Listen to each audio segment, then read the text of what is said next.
हम उम्मीद करते हैं कि हमारे क्षेत्र के लोग 20 साल के त्राहिमाम को झेला है ना। 20 साल से अपेक्षित महसूस किया है अपने आप को।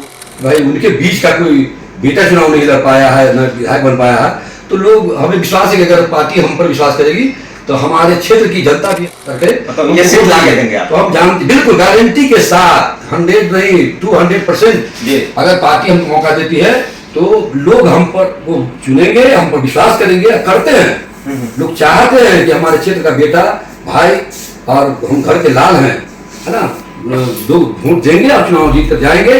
तो जो भी क्षेत्र की कमियां हैं 2015 में ही पार्टी ने हमारे नाम पर तय कर लिया था कि किसी से मूल्य नहीं देना, नहीं तो हम तो उसी वक्त चुनाव लड़े होते पार्टी से और मिले हो गए है। तो पिछले 20 सालों से ये हम क्षेत्रवासियों का दुर्भाग्य है, बदकिस्मती है कि पिछले 20 सालों से पूरे बिहार में जो है भ्रष्टाचारी सरकार बैठा हुआ है। वैसा ही इस 20 साल से यहाँ बाहर के इस क्षेत्र के बाहर के लोग ही उम्मीदवार बनते हुए आ रहे हैं। तो वो तो यहाँ के लोकल टोला मोहल्ला गाँव धोई एरिया में है, सैलाब इसी एरिया में है, सब कुछ इसी एरिया में है, लेकिन वो तो लोकल जानता नहीं। कोई पटना से आके चुनाव लड़ गया, कोई दूसरी जगह से आके चुनाव लड़ गया और लोग जमीनी मुद्दा को नहीं समझ पा रहा है। इसलिए विकास से तो अभी ये मेरा दूर है। जब तक कि कोई स्थानीय को पार्टी उम्मीदवार नहीं बनाएगा और चुन करके सदन में नहीं जाएंगे तो स्थानीय मुद्दा टोला मोहल्ला गली कुछ का बात तो उठा नहीं पाए।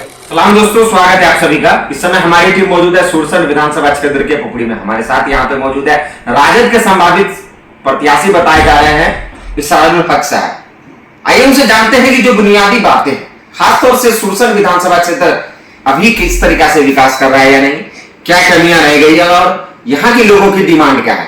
बहुत बहुत स्वागत है आपका। शुक्रिया सबसे पहले आपके चैनल का, मिथिला मीडिया न्यूज और मधुबनी हलचल का, आप दोनों का शुक्रिया।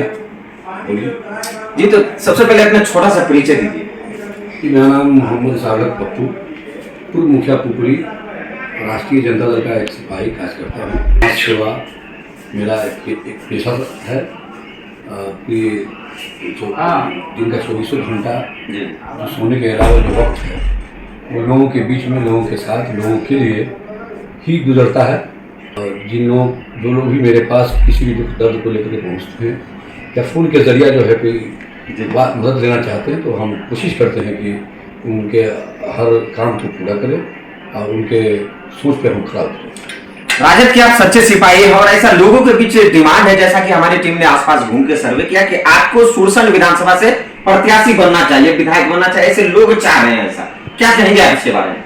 ऐसा है कि ये मेरी बदकिस्मती है कि 2015 में ही पार्टी ने हमारे नाम पर तय कर लिया था कि किसी से मूल्य नहीं देना है।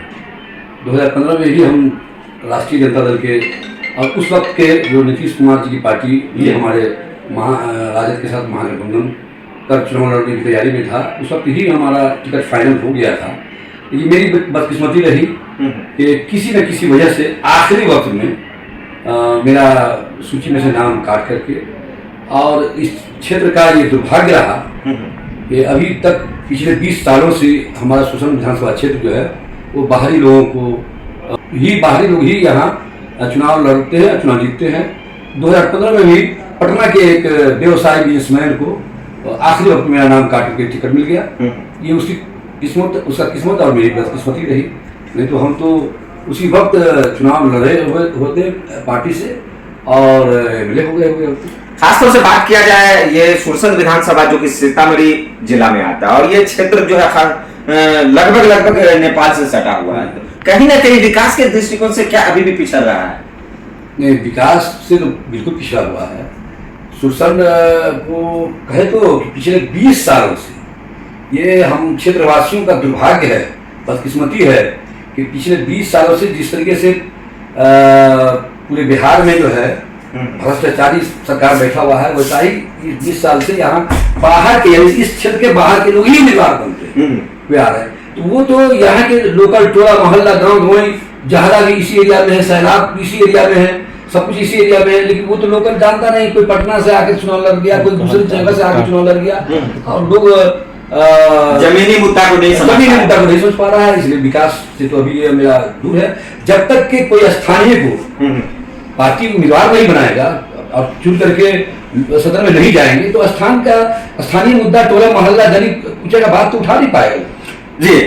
2020 के विधानसभा चुनाव में भी ऐसा देखा गया था कि महागठबंधन की जो चुनाव उम्मीदवार थे वो सही से बता नहीं, समीकरण गड़बड़ हो गया, अबू दुजाना को यहाँ से सीट से लड़ाना, और कहीं ना कहीं सरकार बनते बनते बिगड़ा, वो महागठबंधन फेल हुई मिथिलांचल में, अन्यथा सरकार बन जाती। क्या लगता है इस बार राजद का समीकरण तैयार हो रहा है? 1 लाख आबादी वाला कमोबेश ये सुरसर विधानसभा मुस्लिम को उम्मीदवार बनाएगी क्या? ऐसा है कि पिछला 2020 में हमारे नेता माननीय श्री तेजस्वी प्रसाद यादव जी मुख्यमंत्री बन जाते जी, लेकिन कुछ सरकारी मशीनरी का दुरुपयोग हुआ और पूरे बिहार में जो एनडीए और हमारा महागठबंधन उसके वोट का जो फर्क है वो सिर्फ 12 से और 12,000 का फर्क। ये समझिए कि एक पंचायत का वोट, एक ग्राम पंचायत में उतना वोट होता है, उतना वोट के खातिर बिहार में माननीय तेजस्वी यादव जी मुख्यमंत्री नहीं बन पाए और हमारी सरकार नहीं बन पाई। और रहा सवाल उम्मीदवार के बारे में, तो उम्मीदवार के चयन में कुछ त्रुटियां रही होगी, हो सकता है कि जनता नापसंद की हो। हम अपने नेता से मांग करते हैं, अपने पार्टी से मांग करते हैं कि हमको ही हमारी ही अपेक्षा नहीं है, बल्कि पूरे बिहार के एक एक नौजवान, एक एक बेरोजगार, महिलाएं, सबकी ये ख्वाहिश है कि तेजस्वी यादव बिहार के मुख्यमंत्री बने। उसके लिए हम नेता और पार्टी से ये आग्रह जरूर करेंगे कि आप अच्छे कार्यकर्ताओं को, जमीनी कार्यकर्ताओं को चुन के टिकट दें, ताकि वो चुन करके यहाँ से लोग चुने उनको और बिहार में जाकर के तेजस्वी जी को मुख्यमंत्री बनाए। जी, आपके बारे में कहा जाता है कि आप काफी ज्यादा करीबी है लालू परिवार से, ऐसा दिख भी रहा है। आपके गैलरी में सारे फोटो बड़े बड़े नेता के साथ आपका उठना बैठना है। जनता आप पर उम्मीद जताती है यहाँ की, तो किन किन उम्मीद पर खड़े उतरेंगे? क्या सभी जो विकास के काम में पीछे है सुरसर विधानसभा, क्या आप उस उम्मीदों पर खड़े उतरेंगे? सबसे पहले यह है कि हमारे नेता माननीय तेजस्वी प्रसाद यादव जी जो पिछला सरकार महागठबंधन की सरकार बनी थी, उस 17 महीना के रीजन में जो माननीय तेजस्वी प्रसाद यादव ने जो काम किया है वो बिहार ही नहीं पूरे भारत के लिए एक नई सोच बुला करके रख दी है। एक दिन में 5 लाख लोगों को नौकरी नियुक्ति पत्र बांट देना, और हमारे नेता का जो नया घोषणा है, इस चुनाव की जो घोषणा है कि माई बहिन मान योजना के तहत हर महिलाओं को, हर घर की महिलाओं को 2500 रुपया देना, वृद्धजन, दिव्यांगजन, विधवा जी को जो अभी 400 रुपया पेंशन मिल रहा है उसको बढ़ाकर 1500 रुपया करना, प्रत्येक घर में वो 200 यूनिट बिजली फ्री करना और लघु उद्योग धंधा को बढ़ाना। ये जो सोच है नेता की, इस सोच जो है वो जन जन तक फैल चुका हुआ है, और हम लोग भी जो हम लोग राजद के आदर्श सिपाही हैं वो फैलाने की कोशिश कर रहे हैं, हैंडबिल के जरिए फैला रहे हैं, पर्चा के जरिए लोगों को बता रहे हैं भाई हमारे नेता की ये सोच है। अब रहा सवाल ये है कि अगर हमें पार्टी मौका देती है, अगर हम पर विश्वास जताती है पार्टी कि भाई आप चुनाव लड़िए, तो हम उम्मीद करते हैं कि हमारे क्षेत्र के लोग 20 साल के तराहीमान को झेला है ना, 20 साल से अपेक्षित महसूस किया है अपने आप को, भाई उनके बीच का कोई बेटा चुनाव नहीं लड़ पाया है, न विधायक बन पाया है, तो लोग हमें विश्वास है कि अगर पार्टी हम पर विश्वास करेगी तो हमारे क्षेत्र की जनता भी हम पर विश्वास करके ये सीट ला के देंगे आप। तो हम जानते बिल्कुल गारंटी के साथ 100 नहीं 200% अगर पार्टी हमको मौका देती है तो लोग हम पर वो चुनेंगे, हम पर विश्वास करेंगे, करते हैं। लोग चाहते हैं कि हमारे क्षेत्र का बेटा भाई और हम घर के लाल हैं, है ना, लोग वोट देंगे और चुनाव जीत कर जाएंगे। तो जो भी क्षेत्र की कमियां हैं, अरे यहाँ तो इतना व्याप्त भ्रष्टाचार है, 17% के कमीशन पर विधायक ऐच्छिक कोष की राशि का बंटवारा किया जा रहा है, बेचा जा रहा है पहले से कमीशन। ये लोगों की ख्वाहिश नहीं पूरी की जा रही है, ठेकेदारों का पॉकेट भरा जा रहा है। अच्छा, लोग यहाँ कमीशन लेकर के स्कीम बेच रहे हैं। ये सब कमियां जो है, भ्रष्टाचार जो है वो दूर होगा आने वाले दिनों में अगर पार्टी पर विश्वास करती है। जी, आखिरी सवाल मेरा आपसे यह है कि कल परसों एक रिपोर्ट आई है आज तक की, साहित्य तक की, उसमें महागठबंधन की सरकार बन रही है और तेजस्वी यादव मुख्यमंत्री भी बन रहे हैं, क्या कहेंगे आप इसके बारे में?